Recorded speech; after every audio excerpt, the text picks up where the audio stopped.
Hi, I'm Andrew, I'm Angela. and we're hopeful expats.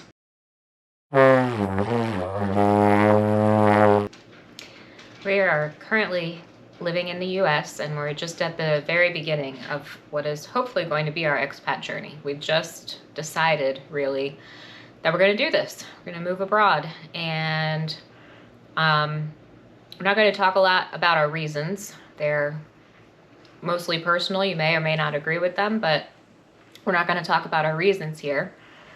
But Yeah.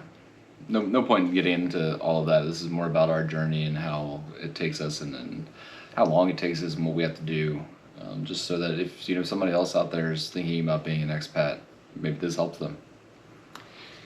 And along with that, we haven't really told any of our friends and family that we're planning to do this. We kind of want to have a better sense of how and when before we tell them. So the result of that is we don't have anybody to talk to about this. And that's been a bit hard because there have been some challenges and frustrations already. So kind of thinking to use this as an outlet to talk about our experience and struggles and where we are. Yeah. We've been, I guess, on this journey for about a month now.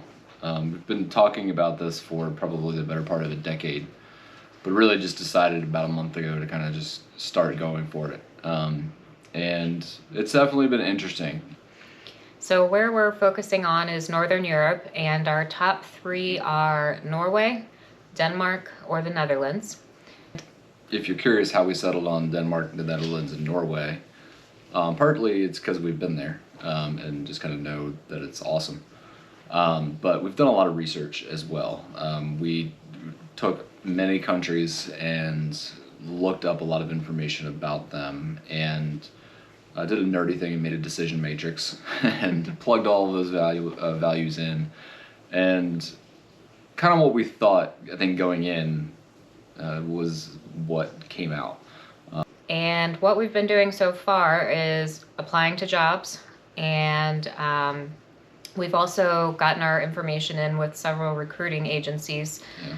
Just to try to find out what opportunities are out there. So we haven't had much luck so far, a lot of rejection. Yeah.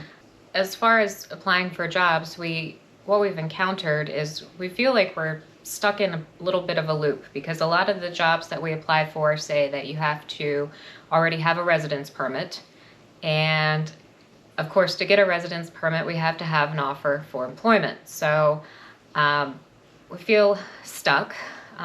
We keep getting that answer, and we're just wondering if there's anybody out there who can tell us how you did it. How did you break that loop? How did you get a residence permit, or how did you get a job without a residence permit already in place? And then another thing we're considering is maybe we study abroad, and Andrew's pursuing his PhD here in the US. Maybe that's something he could pursue might abroad. Be able to transfer it abroad. And also I've wanted to get my master's degree, so that might be something that I could pursue abroad. But just this morning I was looking at a university I was interested in, and it said that I couldn't apply for the program because I didn't have a residence permit. And then I went to look at the requirements for the student residence permit, and it said you had to have a letter of acceptance from your university, which of course I can't get if I can't even apply. So I feel like there's probably a piece of missing information there that I need to chase down, but it's been a little frustrating.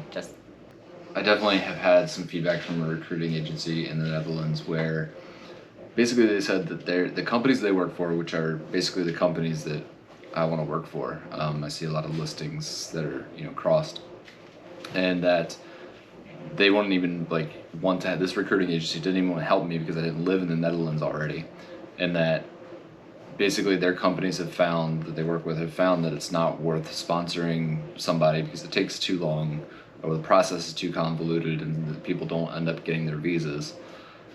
We don't have anything in place that would prevent us from getting a visa other than not having a job offer. We meet every other criteria without any problems. So it's a little frustrating for sure to keep getting that kind of response, if we even get a response. Yeah. So like we say, if you have moved abroad from the US and you have any tips or advice or sympathy for us, we'd love to hear from you. We'll keep posting videos as we move through the process. We both have several active job applications out right now. We'll see where that goes. For my to-dos next week, or this week actually, I'll be meeting with a career coach to go through my CV and try to figure out if there's anything that can make me a little more marketable to international recruiters.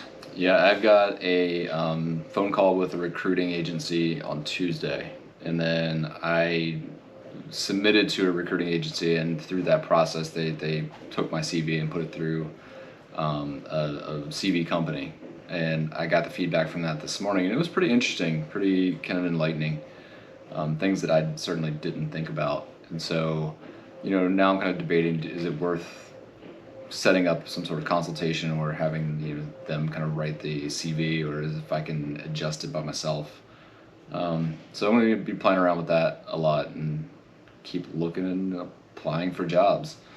One thing that I've kind of noticed is that a lot of people in the positions that I'm applying for have fairly robust LinkedIn accounts, and I don't, because I've never needed a LinkedIn account for anything. Never thought I was going to need one, and of course, moving abroad, it's a fairly common tool for people who are trying to move positions and networking. And so that's going to be a challenge too, is just kind of building that up and getting my name out there. Yeah. Well, anyway, thanks for listening, and we hope to hear from you, and we'll be back soon in another video.